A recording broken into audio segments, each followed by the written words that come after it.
किसान साथियों, कार्यक्रम में आप सभी का बहुत बहुत स्वागत है। आज इस कार्यक्रम में हमारे मेहमान हैं श्री रमेश भटेजा, जो कि रामनगर रुड़की से हमारे बीच आए हैं और आपको टॉयलेट मैन ऑफ उत्तराखंड भी कहा जाता है। श्री रमेश भटेजा जी से आज हम विश्व शौचालय दिवस के अवसर पर बातचीत कर रहे हैं। भटेजा जी, कार्यक्रम में आपका बहुत बहुत स्वागत है। धन्यवाद। श्रोताओं, हमारी अनेक प्रकार की रुचियां होती हैं और उस रुचि के पीछे हम एक हद तक जाते भी हैं, लेकिन एक ऐसा व्यक्ति हमारे बीच है जिन्होंने अपनी एक रुचि को जुनून से भी आगे बढ़कर प्यार किया, और वो रुचि थी शौचालयों के संबंध में।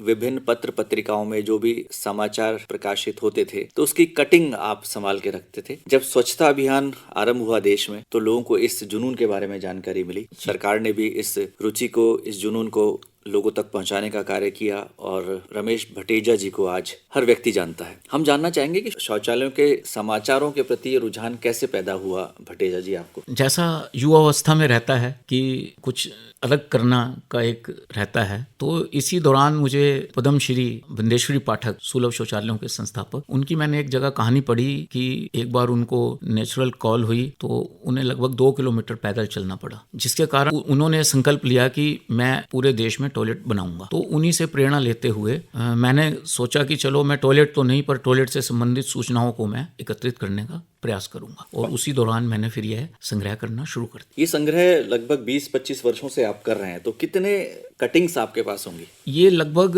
2000 से ज्यादा सूचनाएं हैं मेरे पास शौचालयों से संबंधित। वो बड़ी अद्भुत और विस्मयकारी हैं। जी, अचंभित करने वाली भी कह सकते हैं। अचंभित, बिल्कुल अचंभित हो जाता है आदमी उनको जब देखता सुनता है। तो जी, हम श्रोताओं को दिखा पाते, लेकिन मेरे सामने बहुत सारी ऐसी सूचनाएं हैं जो अखबारों में छपी हैं, और कुछ जो अचंभित करने वाली हैं उनके बारे में थोड़ा हमारे श्रोताओं को बताएं। अचंभित करने वाली बहुत सारी सूचनाएं हैं। जिस प्रकार विश्व पटल पर भी यह सूचना है कि सद्दाम हुसैन द्वारा गोल्ड प्लेटेड टॉयलेट, या सुनीता विलियम्स द्वारा स्पेस में प्रयोग किया गया शौचालय जिसकी कीमत 80 करोड़ रुपए थी, उसका नया वर्जन अब 1 अरब 10 करोड़ रुपए है, जो अब नया वर्जन आ रहा है। अब हाल ही के दिनों में ऐसी कोई खबर जो आपने कटिंग जिसकी संभाल के रखी हो, वो हमारे श्रोताओं को बताना चाहेंगे आप? अभी एक खेलों के संदर्भ में टॉयलेट में खिलाड़ियों को खाना परोस दिया गया और जिसकी जांच हुई तो खेल अधिकारी को निलंबित कर दिया गया। अचंभित कर दिया। हम ऐसा नहीं चाहते कि इस तरह के प्रयोग टॉयलेट के हों।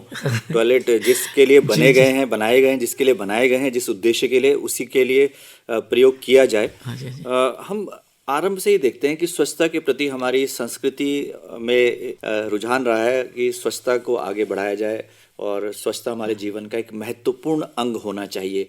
कई महापुरुषों ने इस बारे में कहा है, कुछ और आप बताना चाहेंगे? जी, वैसे तो महात्मा गांधी जी का तो स्वच्छता था ही, स्वच्छ रहना और स्वच्छता की बात करना। इससे पहले हमारे वेदों में, सनातन धर्म में इस स्वच्छता की बात रहती है, और महावीर जी ने तो खुद कहा है कि जो गंदगी तो हम अपने प्रमाद से फैलाते हैं और इनको फिर स्वच्छता का फिर बाद में प्रयास करते हैं। अच्छा तो ये हो कि गंदगी फैलाई ही ना जाए और स्वच्छ रखा जाए, अपना जीवन शुचिता से भरा होना चाहिए।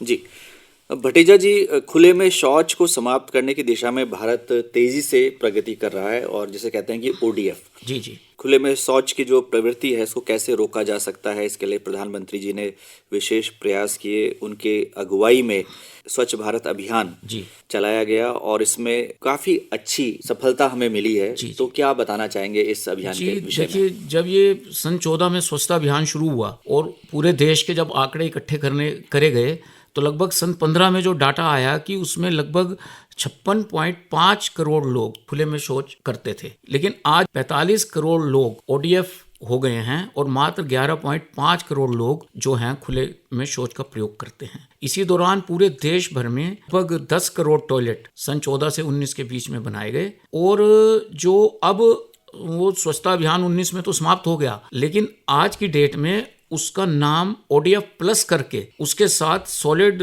एंड लिक्विड मैनेजमेंट और प्लास्टिक वेस्ट मैनेजमेंट को जोड़कर एक ODF प्लस का रूप दिया गया है, जो 2 अक्टूबर 22 से लेकर 26 जनवरी 23 तक चले। जी, यानी जो ठोस और तरल कचरा प्रबंधन है इसको भी आगे बढ़ाने की बात की जा रही है। जी, वो इस ODF प्लस में उन्होंने जोड़ा है। अब हम बात करते हैं हमारे गाँव की, ग्रामीण क्षेत्रों की बात करें तो इसमें सभी गाँव, ग्राम पंचायत है, इनको शामिल किया गया है और एक बहुत बड़ा अभियान चलाया गया। जी, हमारे किसान भाई अच्छी तरह से जानते हैं कि हमारे गाँव में अब शौचालय हैं। लेकिन भटेजा जी, ऐसा भी सुनने में आता है कि उसका प्रयोग कम किया जाता है। कुछ प्रवृत्ति ऐसी है, लोगों को लगता है कि हाँ, उसमें हम कंफर्टेबल नहीं है, वो सहजता महसूस नहीं करते हैं। लेकिन उसका परिणाम तो फिर गंभीर है, जी जी क्योंकि उससे जो सफाई नहीं रहती है और बीमारियों के फैलने का एक डर रहता है और बीमारियां फैलती भी हैं। जी जी। तो क्या कहना चाहेंगे आप? इसमें देखिए, किसान भाइयों की तो पर्टिकुलर बात नहीं करूंगा। एक ग्रामीण क्षेत्र में एक ऐसा है कि उनको ही लगता है कि टॉयलेट में बंद करके हमारा दम घोटा जा रहा है। वो खुले में जाना चाहते हैं, लेकिन खुले में जाना स्वच्छता के और स्वास्थ्य के लिए हानिकारक है। मेरा ग्रामीण क्षेत्रों के भाइयों से अनुरोध है कि वो अपने टॉयलेट का ही प्रयोग करें। जी, अब बात करते हैं स्वच्छता की। टॉयलेट हमने बना दी, लेकिन टॉयलेट की स्वच्छता कितनी जरूरी है, चाहे वो घर के अंदर हो, चाहे वो सार्वजनिक शौचालय हो, इस बारे में क्या कहेंगे? आपने क्या पाया कि इसमें कहाँ पर कमी है? देखिए, स्वच्छता के बारे में एक ये भी है कि एक देवालय की भी बात आई, शौचालय और देवालय की भी बात आई। वो इसीलिए आई कि अपने जो शौचालय हैं वो पूरी तरह स्वच्छ रखने चाहिए, जैसे देवालय को आप स्वच्छ रखते हैं। खास तौर से यदि सार्वजनिक शौचालयों की बात करें तो वो देखते हैं उनमें उस तरह की सफाई नहीं रहती है, और एक बार आप चले जाएं तो दूसरी बार आप घबराते हैं वहाँ जी जाने जी में। जी, बिल्कुल। सार्वजनिक शौचालयों की स्थितियां जहां जो निकाय संस्थाएं हैं, नगर निगम या नगर पालिकाएं हैं, उनके जिम्मे है उनकी व्यवस्था रखना। लेकिन उसके साथ साथ क्योंकि जो प्रयोग करता है वह भी जागरूक नहीं है, तो हम देखते हैं कि पब्लिक टॉयलेट के अंदर एक बहुत प्रकार की गंदगियां, कांच, पत्थर, इस तरह की चीजें पाई जाती हैं, जिसकी वजह से वह लाभकारी होने के बजाय हानिकारक ज़्यादा सिद्ध हो जाती हैं। जैसे कि आपने बिंदेश्वरी पाठक जी का उदाहरण दिया, लेकिन हम आम व्यक्ति के साथ इसको जोड़कर देखें तो राष्ट्रीय राजमार्गों के किनारे इस तरह की यदि सुविधा हो तो शायद आम यात्री को किसी तरह का कष्ट ना हो, इस तरह की परिस्थितियों से वो बहुत आसानी से निपट सकता है।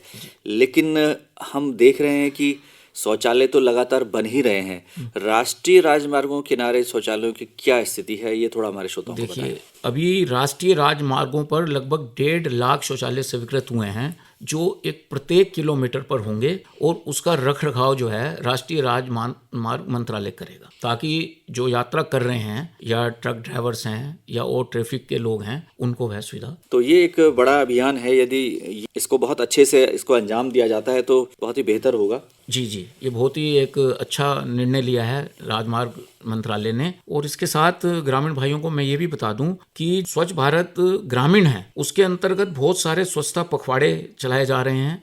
स्वच्छता के प्रति जागरूक करने के लिए ब्लॉक स्तर पर अधिकारियों को लगाया गया है, और उसके साथ साथ जो आपको टॉयलेट दिए गए हैं उसके अंदर भी थोड़ा मॉडिफिकेशन करके उसको 2 पिट में कन्वर्ट करने का एक अभियान सरकार चला रही है। अब हमारे श्रोताओं को बताएं कि टॉयलेट को कैसे साफ रखा जाए बेहतर ढंग से, जैसे देवालय की बात भी होती है। हाँ जी। लेकिन इतना कम से कम हो कि वो बीमारियों की जड़ न बने। देखिए, सबसे पहले तो उसमें व्यक्तिगत स्वच्छता तो सबसे महत्वपूर्ण है ही। पानी की कई बार समस्या या अभाव के उसमें वह टॉयलेट गंदा रह जाता है। उसके लिए विकल्प के रूप में आप जो हाइजीन मटेरियल्स हैं, फिनाइल है, चूना है, आप उनको यूज कर सकते हैं। जी, पानी की जो समस्या है वो वास्तव में है, और जी, वास्तव ग्रामीण में क्षेत्रों है, में भी। ग्रामीण क्षेत्रों में भी है और शहरी क्षेत्रों में भी पानी की व्यवस्था है, लेकिन उसके आधुनिकीकरण के लिए अब बहुत ही छोटे सिस्टम आ रहे हैं, 3 लीटर, 2 लीटर, 4 लीटर, जिससे वो फ्लश कर सकते हैं और कम पानी लगाकर स्वच्छता अधिक आ सकती है। तो आज विश्व शौचालय दिवस के अवसर पर हमारे साथियों से क्या कहना चाहेंगे?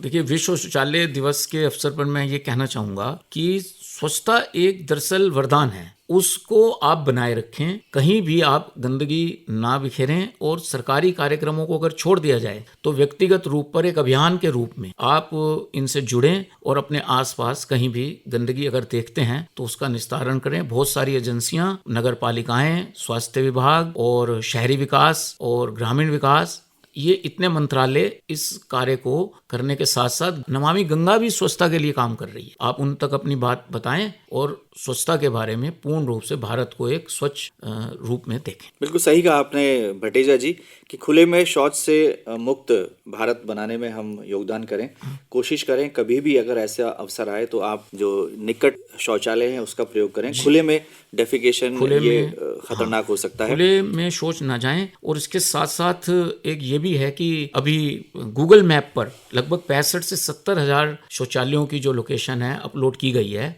आप अगर कहीं भी परेशान होते हैं तो गूगल मैप की सहायता से भी शौचालयों की लोकेशन ले सकते हैं। खासतौर से महिलाओं की बात करें, ट्रांसजेंडर समुदायों की बात करें या दिव्यांगजनों की बात करें, उनकी ज़रूरतों को प्राथमिकता सरकार दे रही है और ये बहुत ही अच्छा कदम है। जी, विकलांगों के लिए शौचालयों के अंदर आप देखेंगे कि रैंप बने हुए हैं, ग्रिलिंग लगाई गई है और उनके जो अंदर पानी की व्यवस्था है वो उनकी सुविधा अनुसार सैनिटरी फिट की गई है। जी, तो रमेश भटेजा जी, आज आप इस कार्यक्रम में आए और बहुत ही महत्वपूर्ण जानकारी हमारे श्रोताओं को के साथ आपने साझा की कि विश्व शौचालय दिवस के अवसर पर हम किस तरह से देश को स्वच्छ बनाने में, ODF बनाने में अपना योगदान दे सकते हैं। आपका आकाशवाणी स्टूडियोज आने पर बहुत बहुत आभार, बहुत बहुत धन्यवाद। धन्यवाद भाई साहब।